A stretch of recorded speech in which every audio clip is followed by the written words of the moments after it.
Hi, I'm Mandy. And I'm Ben. And this is Behind the Visa Window with ex-visa officers, where we give the insider's perspective on the U.S. visa interview process.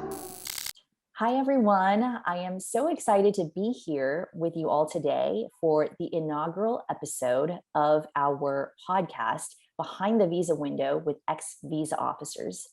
My name is Mandy Fierbacher, and this is my colleague, Ben Arterburn.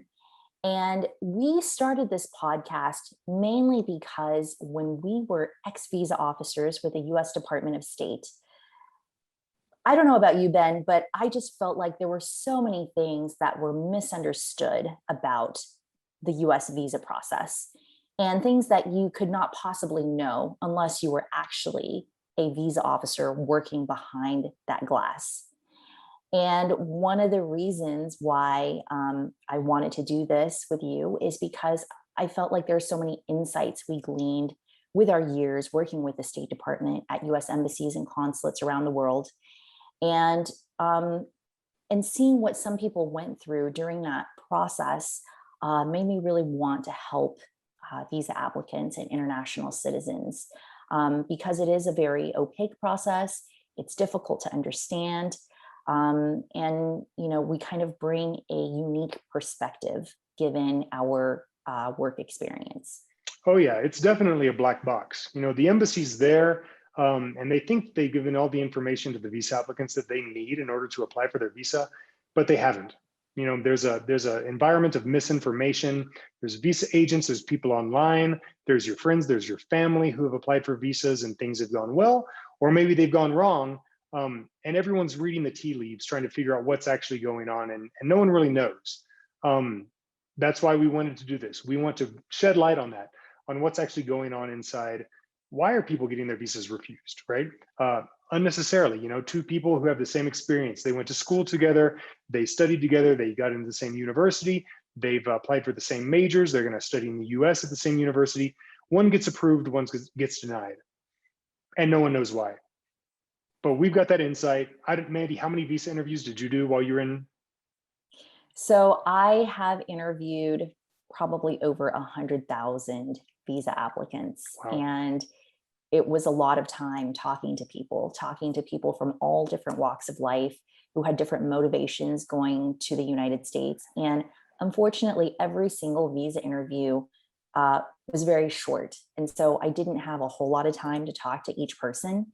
But I do have a lot of experience in knowing what visa officers look for, what kinds of questions we ask, and exactly what is our culture. Because I don't know if you feel like this, Ben, but I honestly feel like visa officers or consular officers, as we're called, have our own culture in how we make these decisions and why we think about things a certain way. What do you think? Oh yeah, definitely. It's not all written down in the law, right? There's the legal requirements to get your visa. And the immigration attorneys know those requirements inside and out. That's their profession. But then once the visa applicant goes into the visa interview and is standing there with the glass between them and the visa officer, all of it just is decided upon the mentality of that visa officer right then and there, right? They have to overcome 214B, as they say, right? And that just is in the feelings, in the judgment of that visa officer. And I know for me, this idea of wanting to help visa applicants was born when one of my very good friends applied for a visa. And because there's really strict ethics rules for the visa officers, you can't help people on the outside while you're working as a visa officer. I told my friend that I couldn't help them, but I said, you're not going to have any problem. Just go through it on your own. Apply, it'll be fine. And she got refused. And I had no idea why. I said, this is a mistake. Go ahead and apply again. I didn't help her, abiding by our strict ethics. I said, just go ahead and apply again. She applied again and she got refused again. And I realized that this system is imperfect. Nobody knows what's going on the outside. And now I'm grateful that we have the opportunity and that we're starting this platform to try to shed some light on this. Absolutely. I guess I'll go ahead and introduce myself a little bit, what my background was. I started with the State Department in 2012, and I was a visa officer in Guangzhou, China. I had a background in China before that. I'd lived in China for about 5 or 6 years, studying and then working. and also had a degree in Chinese studies. So that was kind of my bread and butter. So I did 2 years of visas in Guangzhou, where I did non-immigrant visas and also immigrant visas. I also did American Citizen Services, which is another aspect of the consular work abroad, but that's for a different podcast. And then after that, I was sent to Bogota, Colombia, where I also did non-immigrant visas, but also I worked in the fraud prevention unit, which is the unit where if someone is suspected of committing fraud, their case is referred over and we investigate it, right? So we had a team of investigators and we looked into this, and I found, a lot of times there is fraud, right? That's why the visa officers do have their radars turned on, is because some people are committing fraud, telling lies in order to get past the visa officers and make it to the United States. But also in that role, I found that sometimes people seemed like, something was off, but then after an investigation, there was nothing wrong. Luckily, those cases had been referred to us and we could do an investigation and prove that they were actually legitimate in their study plan, in their tourism plan or business plan. But in other instances, the officers at the window would never have referred those cases to us, and they would have just referred them, they would have refused them outright. So, knowing how that works is really, an important thing. My final job in the State Department was as the spokesperson and press secretary at the US Consulate in Shanghai. And I resigned from the State Department in 2018. And ever since then, I've been helping visa applicants get their visas. That's great, Ben. And, similarly, you and I actually have a lot in common because we have this China experience. I am also a former visa officer, just like yourself. And interestingly enough, my visa experience started when I was very young. So I am an immigrant myself. I was actually born in Shanghai, China, where you ended your career with the State Department. And I went to my visa interview at the age of 7 at the US Consulate in Shanghai. This would have been the old consulate, though, so I don't think that was the one where you were working. But it was a really eye-opening experience for me as a 7-year-old child. I remember going into the consulate and just thinking, gosh, like, this is crazy that this person who, this white man with very long hair, by the way, he seemed kind of like a hippie, could speak Chinese and ask me questions. And he asked me why I wanted to go to the United States. The reason was that my dad was over in South Carolina getting his master's degree and we wanted to join him. And it was actually a very pleasant experience. And so it's been really interesting for me to come full circle back to representing the United States overseas as a US diplomat, something I'm very proud of. And before I became a US diplomat, I was a litigation attorney in Los Angeles, and then decided to join the State Department along with my husband. And so my first tour was as a visa officer at the US Embassy in Beijing, China, where we were extremely, extremely busy. I don't know if, actually, I'm sure that was your experience as well in Guangzhou, China, but all of the posts in China are extremely busy, and we call ourselves visa mills. It's not like a great, term because it just showcased how busy we were. But I remember at the embassy in Beijing, regularly on a daily basis, about 4,400 people would come through our waiting room, and every single person needed to be interviewed. And at the embassy in Beijing, China, I worked as the revocation officer, which meant that for all the petition-based visas, like H-1B visas for highly skilled workers, and L visas for managerial executives and specialized knowledge executives, I would, if there was any reason that they did not qualify for their visas, it would be referred to fraud, where you've done, a rotation. And then it would eventually make its way to me as the revocation officer to write revocation memos that I would then send back to USCIS to revoke the visa, revoke the petition. And so that was really interesting for me. And I did my next tour at a border town called Matamoros, Mexico. So that was at the US consulate in Mexico, where I worked again in non-immigrant visas, but I also spent a year working in American Citizen Services on US passport issues. And I spent my final 2 years at the US consulate in Hong Kong, which was great because not only did I get to do a year of non-immigrant visas, but I also spent some time managing the immigrant visa and green card unit. So I think between the two of us, we have probably seen every type of visa there is. What do you think? I'm pretty sure that's true. And you said you've done over 100,000, and I've done over 60,000 in my career as well. So that's quite a few visas. That's quite a few visas issued and also visas refused. So we've seen the whole gamut in China, in Latin America. There's a whole lot of variety in these, but then you've done that many of them, and you've seen the wide swath of experiences that people have when they're applying for visas. What can happen when they go in, why people get refused, why people get issued, and after doing it for so many years, I don't know if you're familiar, I don't know if we've talked about this, the Malcolm Gladwell's 10,000 hour rule. He basically talks about, to arrive at expertise or mastery of anything, you need to spend 10,000 hours doing it. And he talks about people, like Beethoven and Mozart and these virtuosos, and how at a young age they arrived at 10,000 hours of, at the piano before they become an expert at it or a master at it, not past an expert, but at a master level. And I added up how many hours I had done doing visas, and it's pushing 10,000 hours. So, I don't want to toot our own horns too much, but we definitely are, we have a very specialized skill set that we have become masters of throughout the course of our careers. Department, all of it doing visas. You actually had some work outside of the consular section, but for me, it was all in visas.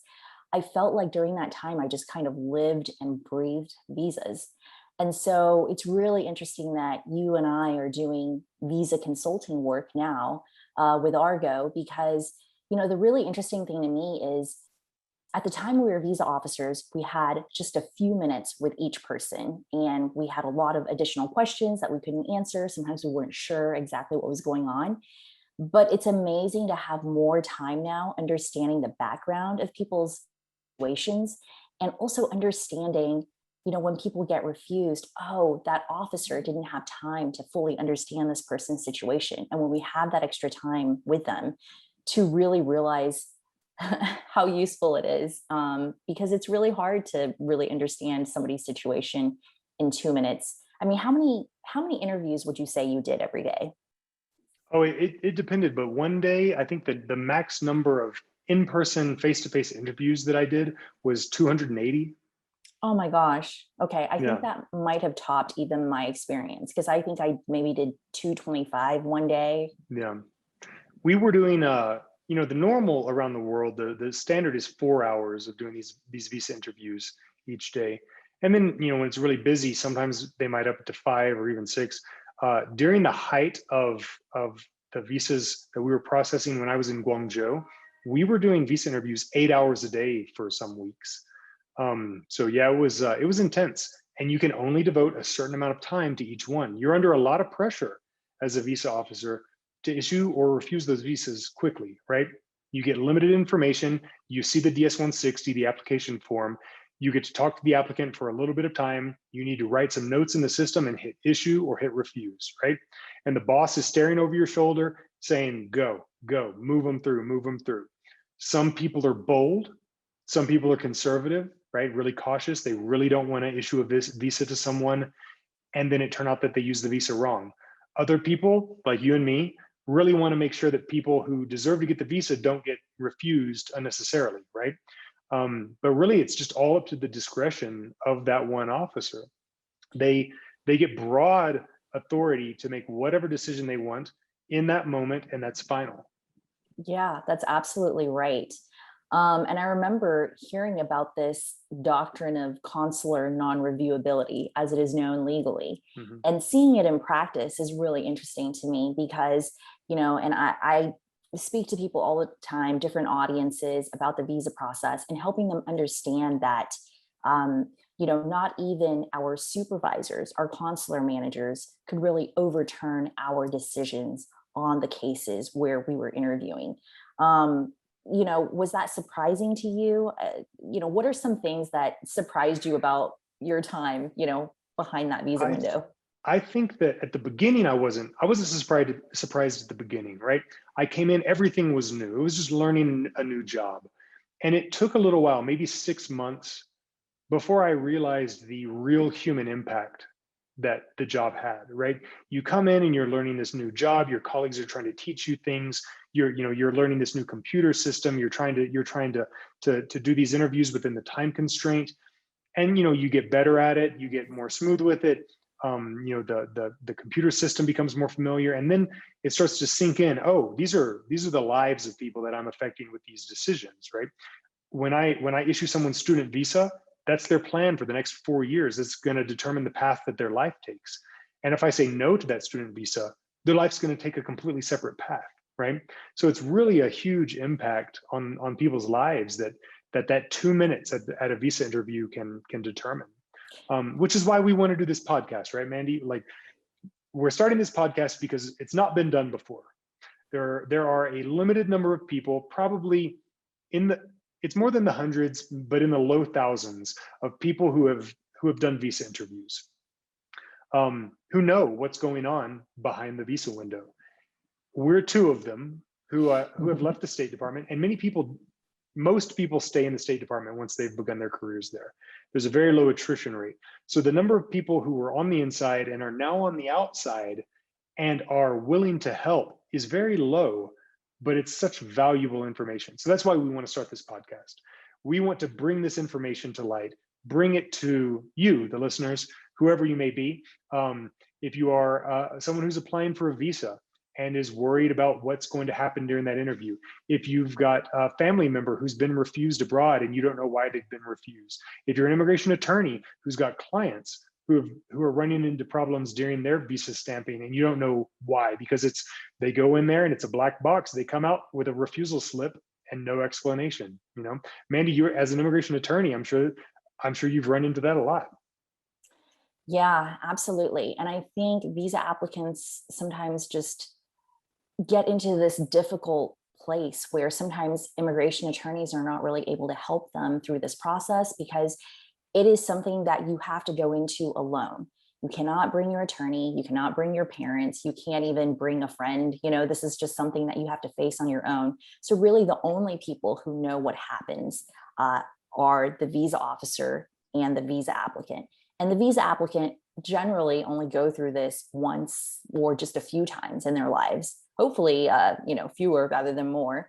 And then it's the visa officer who does this day in and day out. So I feel like we have sort of aggregated this amount of expertise just based on the sheer volume of cases that we've seen, the people that we have talked to, the internal meetings that we have had week after week to make sure that our standards are consistent. And these are all things that we hope to share with you, our audience, in the weeks and months to come as we embark on this new podcast adventure. And Ben, I feel like you and we are very much in sync in terms of our goals to help international citizens, help them prepare for this very important process. And we have also seen the ramifications of what happens when you don't take it seriously, or you're not prepared, or you think it really is just a visa stamp. I think it's funny that they call it visa stamping, because it is anything but a rubber stamp. Anything that is slightly unique about your situation could become a liability, could seem, to suggest to the officer that your intentions are different than what you're saying. And so you never really know what you're conveying unless you really prepare with somebody who knows exactly what this process entails. Yeah. Well, Mandy, I think now is a good time for you to introduce Argo Visa to our audience, and then I'll let them know afterwards how they can contact us. Thanks so much, Ben. So Argo Visa is really a labor of love and dedication to this thing that we call legitimate visa consulting. We are the first company in the world made up entirely of former visa officers who have worked with the U.S. Department of State. I believe all of our Argo officers have interviewed at least 10,000 visa applicants. And so together we have made decisions on over 1 million cases. So it still blows my mind, how much experience we have. And so currently we have 25 ex-visa officers who have worked all over the world, from China to India to Mexico to Brazil to Canada. I mean, we have worked in 34 countries. We speak 14 different languages. And I actually counted up all of our years of experience once, and I think we have something like 9 decades of experience if you were to add it all together. Wow. And you can find out more information about us at www.argovisa.com. And, follow us on Instagram, on Facebook, on LinkedIn. We're always putting out new insights on the visa interview process. And one more stat that I know that you like, Mandy, is that in total, all of our officers have adjudicated over 1 million visas over the course of their careers. So that's a lot of experience. And so over the course of this podcast, we want to invite you to write to us with your experiences, your questions, your doubts, your concerns, what you want to know about the visa process and your personal experiences with it. Write to us at hello@argovisa.com. And each week we'll be talking about some of the questions and the concerns that come into us. And because we've got this great group of former consular officers that we work with, we'll bring them on when they have particular expertise in the country where you come from or with the visa type that you're applying for, and we'll bring them on and we'll have a conversation and talk through the entire process. I'm really looking forward to it, Ben. I think it's going to be so much fun, and it always is. And we really know that we're making a difference in the lives of our clients and in international citizens. Oh, 100%. Well, thanks so much, Ben. I guess I hope you guys will hit subscribe and follow us, and we look forward to hearing from you soon. Yep. We'll see you next time.